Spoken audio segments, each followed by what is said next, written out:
in Sachen Flachwasser unterwegs. Das hat sie schon mehrfach bei Weltmeisterschaften gezeigt. Auch ihre Mystery Moves waren die ganze Woche über sehr konstant.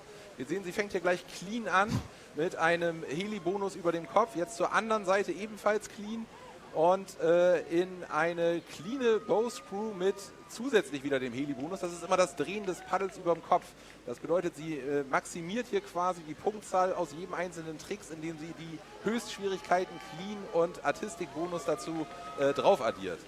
In case you're wondering, those split wheels at the beginning where it's two vertical ends with a 180-degree twist, that is insanely difficult, especially with the paddle twirl, because it's basically like standing on a balance ball with the legs underwater while also still trying to sell the amount of rotation for the judges. It's not easy. She needs this mystery move. Will she get it down? And she's under for a split second, but she still has 12 seconds in order to Second attempt. She got this. As long as she drops and gets a good mystery move right now, this is going to be a really high score. Unfortunately, couldn't get her stern underwater. Now she's going to finish up with another bow screw, and looks like finishing off with a screwing around, but it couldn't quite get to the third and fourth end, but still at 500 points even before the mystery move multiplier. So we're going to be interesting to see where her score ends up, but it's tough to say if that will be enough to beat Rose's first ride of 1,300.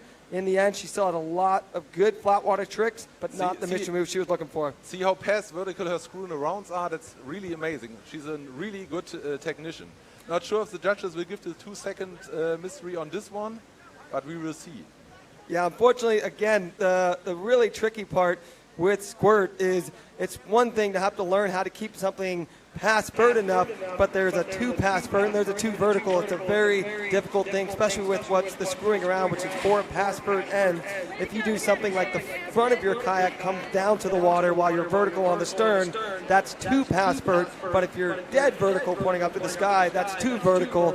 It's really difficult to find that sweet spot, and most of the time your head is underwater, so you're just kind of going based off of feeling from either watching video or people watching you telling you what was working and what wasn't. There's very little of squirt boating except for the splits and tricky woos and woo trickies where you're not underwater in some way, even if you're doing a flat water routine.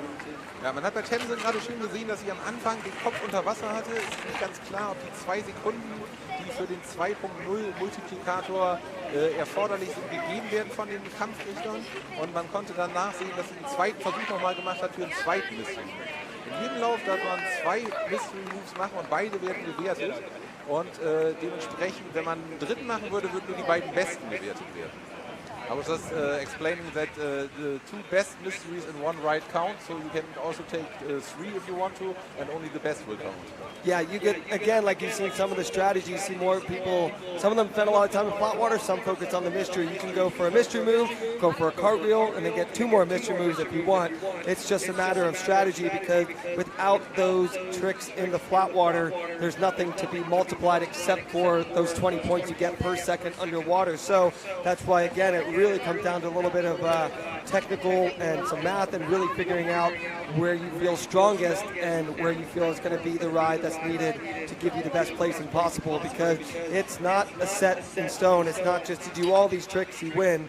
You need all those tricks, but you also have to be ready to get the best mystery move possible. And just because you enter in the same spot, you drop it in the same way, water's always moving and fluid, so it doesn't mean that you're going to have the mystery move that you're aiming for. There are times where you are way underwater, but all of a sudden a bubble or something hits you, sends your stern flying upward, and you come popping out. So nothing is set in stone when it comes to how your technique works out and the strategy you choose. So what I really love about the sports, when we see Tamsyn at 1,386 right now and Rose with 1,336, Rose almost did no flat water and had a huge mystery. Tamsyn did almost everything on flat water with a little mystery, and both come so close. So it's really interesting that 2 totally different strategies lead to the same score. Yeah, definitely. Neither strategies you choose are a cop-out. Neither are one way you're going to guarantee to win or it's easier.